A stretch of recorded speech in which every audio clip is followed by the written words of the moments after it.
نحمده ونصلي ونسلم على رسوله الکریم اما بعد۔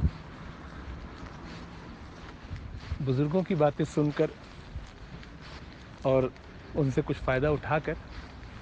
انسان اپنی زندگی میں بہت کچھ تبدیلی لانے کی فکر کر سکتا ہے۔ عموماً ہر زمانے میں اللہ سبحانہ و تعالیٰ ایسے اہل علم پیدا فرماتے ہیں کہ جو ہماری ضروریات کے مطابق ہمیں ہدایات دیتے ہیں۔ اس طرح کے اللہ والوں سے ہر ایک کا رابطہ آسانی سے نہیں ہو پاتا کیونکہ مختلف علاقوں میں رہتے ہیں، اور الحمدللہ اللہ سبحانہ و تعالیٰ نے چونکہ یہ بندوبست فرمایا ہے تو ہمیشہ ایسے لوگ آپ کو آس پاس مل جائیں گے۔ یہ لوگ خالی عالم دین ہی نہیں ہوتے، عالم دین ہونا کوئی ضروری بھی نہیں ہے ان لوگوں کے لیے، بس یہ اپنی زندگیوں کو اللہ اور اس کے رسول صلی اللہ علیہ وسلم کے طریقے کے مطابق جس حد تک ممکن ہو گزارتے ہیں۔ چنانچہ ان کی زندگی میں آپ کو حرام اور گناہ تو دور کی بات، مکروہات اور خلاف اولا بھی بہت کم نظر آئے گا۔ یہ سنتوں کی پابندی رسول اللہ صلی اللہ علیہ وسلم کے طریقے پر اپنی زندگیوں کو لگا دیتے ہیں، بہت شفقت سے باقی امت کے لیے ایک معالج کے طور پر، مسیحا کے طور پہ کام کرتے ہیں۔ اسلام میں چونکہ ہم جب داخل ہوتے ہیں تو عقائد کی اصلاح کی ضرورت ہوتی ہے، اور وہ ہم سب سمجھتے ہیں کہ عقلی طور پر ہمیں قبول کرنا اور دل سے اس کو ماننا ضروری ہوتا ہے۔ اس طرح ہمارا عقیدہ جب درست ہو جاتا ہے تو ہم دائرۂ ایمان میں آ جاتے ہیں۔ پھر شریعت کی پابندی ہم کرتے ہیں، جتنے فقہی قوانین ہیں، اصول ہیں، فرائض و واجبات ہیں، ان پر عمل کرتے ہیں، حرام مکروہات سے بچتے ہیں۔ یہ کام اسلام کا دائرہ ہے جس میں کامل سپردگی رب پائی جاتی ہے، یعنی اللہ سبحانہ و تعالیٰ کے آگے جھکنا، ان کے ہر حکم کو مان لینا، ان کے بتانے پر رسول اللہ صلی اللہ علیہ وسلم کے ہر حکم کو مان لینا، یہ بھی اللہ ہی کا حکم ہے۔ یہ اسلام کا دائرہ ہے، یعنی جو حدیث جبریل میں بیان ہوا۔ اور تیسرا دائرہ احسان کا ہے کہ اب ان چیزوں کو اپنی زندگیوں میں اخلاص کے ساتھ لایا جائے، یہ سارے کام کیے بھی جائیں، نفس میں جو شرارت پیدا ہو اس کو دور کرنے کے اسباب بھی سمجھے جائیں، سیکھے جائیں، اور اس کو کسی طریقے سے شیطان کی پیروی سے بچایا جائے، نفس کو تسویل سے اور سستی سے بچایا جائے، تسویف سے بچایا جائے۔ اسی طریقے سے اپنے آپ کو گناہوں کی لذت اور عادت میں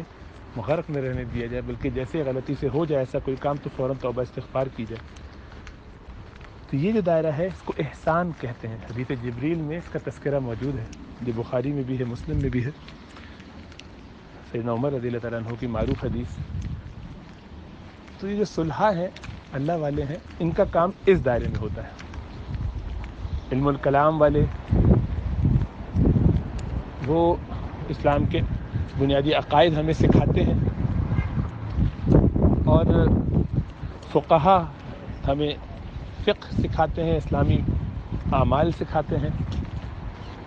اور اہل اللہ ہمیں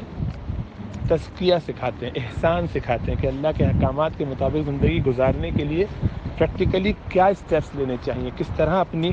نفس کی شرارتوں کو پہچاننا چاہیے۔ تو ہمارے حضرت شیخ محمد سلیم زرا صاحب حفظہ اللہ یہ انہی بزرگوں میں سے ہیں، اور تو ان کی تعلیمات کا سلسلہ میں نے کچھ عرصے پہلے شروع کیا تھا، اس لیے آپ سے بھی اپنے تعلق کو سمجھتے ہوئے یہ خیال ہوا کہ بھیجا جائے آپ کو بھی۔ یہ میں باقاعدہ شارٹ ورژن اس کے بناتا ہوں، سمرائز کر دیتا ہوں، مختصر سے جامع مضامین، چھوٹے چھوٹے سے ملفوظات، افادات، تاکہ ان سے دوسروں کو فائدہ، افادات جو دوسروں کو مفید ہوں۔ ہو سکتا ہے کہ وہ موضوع اس وقت آپ سے متعلق نہ ہو، لیکن بعد میں ہو سکتا ہے کہ اس کا فائدہ سمجھ میں آئے، کبھی کبھی آپ سے شاید وہ ریلیونٹ نہ ہو، لیکن سب کے بارے میں ذہن میں رکھتے ہوئے جو خیال آتا ہے وہ میں بھیج دیتا ہوں۔ تو اب اس میں ہفتے میں 2 دن میں نے سوچا ہے کہ